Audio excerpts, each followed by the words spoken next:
Muy buenos días, a las 10:07 desde una muy soleada Buenos Aires.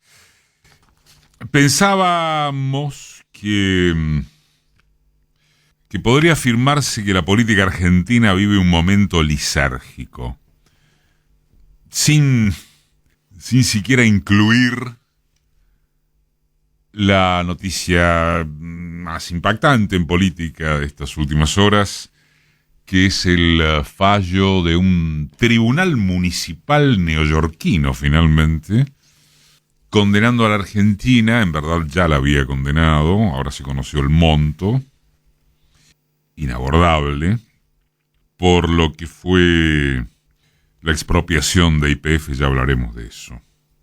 Pero decíamos, sin siquiera incluir eso, un momento lisérgico. El candidato oficialista, que también diría uno hasta ayer a la noche, que empezó a juntarse en Tucumán con gobernadores y otros miembros del gobierno, está el acto de hoy a la tarde, a ver si mueve un poco el panorama, porque hasta aquí Massa viene solo de casi toda soledad, a la espera de que Unión por la Patria manifieste alguna disposición a acompañarlo. Es ministro de Economía en medio de una inflación que él mismo, Sergio Massa, anticipó respecto de agosto. Se conocerá el índice el miércoles o jueves, como la peor de los últimos 25 años. Su contendiente cambiemita, Patricia Bullrich, comunicó un futuro holístico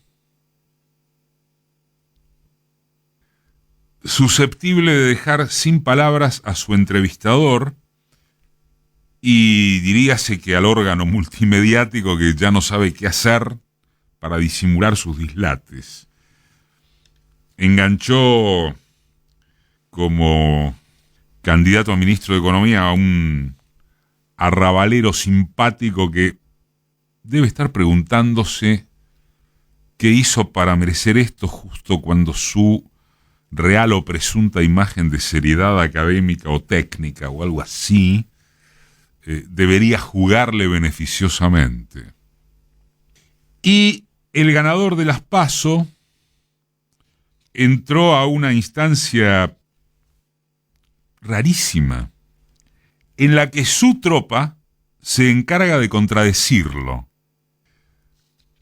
Por eso hablábamos de un momento lisérgico. Y acerca de lo último, lo asombroso no consiste en que todos los economistas de Milei se enciman unos a otros previniendo sobre lo imposible de la dolarización. Y tampoco sorprende que el resto de sus propuestas más estrafalarias también sea desmontado por referentes propios. Ahora significa desde que ganó las primarias, y de esto ya venimos hablando creo que durante sábados consecutivos, ahora resulta que los explosivos en el Banco Central son una metáfora, que el plan motosierra es otro tanto, que poder vender libremente órganos humanos es solo un disparador conceptual y no una medida concreta a implementar. Resulta que los vouchers para que educación y salud pública se arreglen por su cuenta son, con suerte, reformas, así lo dijo Ramiro Marra, para citar alguno, son con suerte reformas de segunda o tercera generación que de ninguna manera podrían aplicarse ni de inmediato ni en una primera etapa. Resulta que la aportación libre de armas merecería debatirse sin que se trate de un convite específico, ni mucho menos de algo que se ejecutaría a corto plazo. En síntesis, y realmente en síntesis, no queda ni una sola de las figuras o figuritas en los alrededores de Milei que no rebata, corrija o suavice el núcleo central de las propuestas capaces de haberlo llevado a donde está. O quizás no se haya tratado de las propuestas, sino de la vehiculización del enojo y punto. Más aún, son asimismo sus principales economistas y militantes ortodoxos, Darío Epstein, Roque Fernández, Diana Mondino, Emilio Campo, quienes relativizan, cacofonicemos, el costo de la casta. Saben a la perfección, lo saben como lo sabe Carlos Melconian y algunos otros equipos subsistentes de la ex o no comandante Pato, Fundación Mediterránea, Domingo Cavallo, Menemismo Reciclado, su ruta. Saben que reducir el gasto público no pasa ni de lejos por la tontería estructural de acabar con privilegios individuales en el Estado. Ministerios, organismos, cargos, dietas parlamentarias, choferes, viáticos, secretarías, asesores y demases no mueven el amperímetro de los egresos estatales. Sirven para que la gente se indigne creyendo que es por ahí donde se pierde la plata grande. Pero presupuestariamente no existe. Hace unos meses, acá en este espacio, dijimos que cabría contemplar la posibilidad de un Milei asustado de sí mismo. Nadie está en su cabeza para certificarlo e incluso él insiste en ignorar el susto que sí parece rodear a quienes lo asisten. Esta semana, con un desparpajo efectivamente digno de alguien que no está en sus cabales, avisó que dolarizaría al precio actual del dólar blue, al cual confundió con el dólar contado con liqui, y después de haber dicho que jamás habló de dolarizar. Increíble, pero dale que va. Eso supondría una devaluación estratosférica de la noche a la mañana, con un traslado a precios de magnitud análoga, y sin siquiera considerar, como se lo avisan sus ortodoxos, que solamente podría hacerse con hiperinflación o corralito. A Milei no le interesa, es lo inferido, la sustancia técnica de lo que expele. Por ejemplo, y ya que estamos, anunció disponer de fondos prometidos de algún ente terrestre o alienígena que no identificó para conseguir las divisas que solventarían la dolarización objetada por sus ortodoxos. En otros términos, este libertario o liberfacho, o como desee denominárselo, dice cualquier cosa y ahí vamos con que lo asombroso o determinante sería la impunidad de sus afirmaciones, no lo que refutan o notifican sus acompañantes. Más allá de que las encuestas estén desvencijadas en sus cálculos numéricos, electorales propiamente dichos, son unánimes en un aspecto que sí es verosímil. Una gran o inmensa mayoría de los votantes de Milei se muestran convencidos de que el grueso de sus extremismos son impracticables, incluyendo rechazarlos.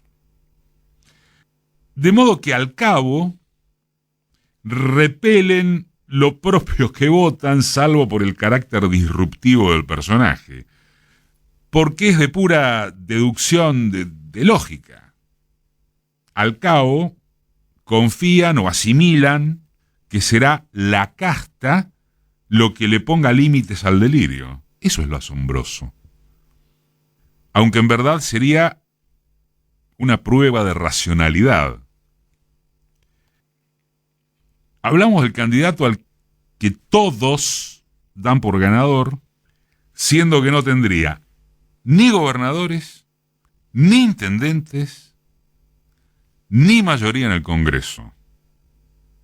Y podemos sacar el potencial, porque ya hubo el resultado de las elecciones provinciales y porque ni siquiera una sorpresa fenomenal en Santa Fe, Chaco y Mendoza, comicios que se acumulan entre mañana y los próximos domingos, modificarían ese pronóstico.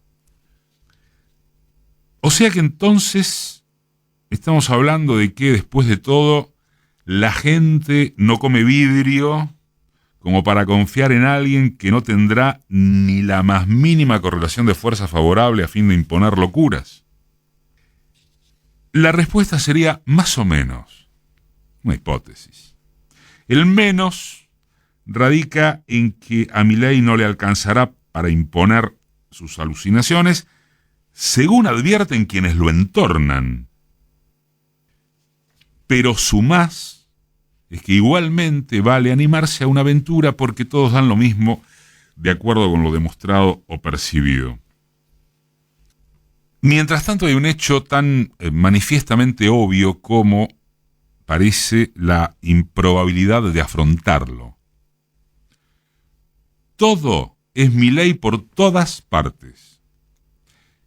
Es él quien domina la agenda mediática tradicional, las redes, los foros, las conversaciones, sea para extrañarse, ridiculizarlo, discutirlo a favor o en contra, espantarse, tenerlo en cuenta como opción por descarte y otras redundancias. Vamos, esto que estamos haciendo, esta columna, le está concediendo su mayor dedicación. Y esa obviedad es proporcional a su motivo. Es decir, Milei ocupa el espacio que no pueden, no saben o no quieren contrarrestarle sus rivales. Si es por los cambiemitas, tal vez es más fácil de entender porque les copó toda la franja hacia derecha. No tienen forma de administrar esa encerrona y semejaría que menos con una candidata como Bullrich, que saltó del todo o nada a la felicidad existencial con un vocabulario difícilmente superador del centenar de palabras. No es el caso de Massa, quien sí se desempeña con eficiencia declarativa al margen de estimarse que eso pueda ser un ilusionista. Su problema es que los precios no le dejan resquicio para colarse convincentemente. Y si acaso lo hallara, resulta que en la propia coalición oficialista, hasta acá, no lo militan, no lo bancan, no le creen. Es comprensible desde ya, pero también es paradójico haber producido lo que se denominó el golpe de Palacio, entronizando a un candidato competitivo, lo cual se reveló acertado según las primarias, para después tirarse a hacer la plancha. ¿En qué quedamos? Con todas las salvedades, con todas las críticas negativas que se merece este gobierno, con todas las dudas que ofrece Massa, está en riesgo asomarse a un futuro neofascistizante. Y frente al riesgo ese, histeriquear con que se está un poquito embarazado se suicida.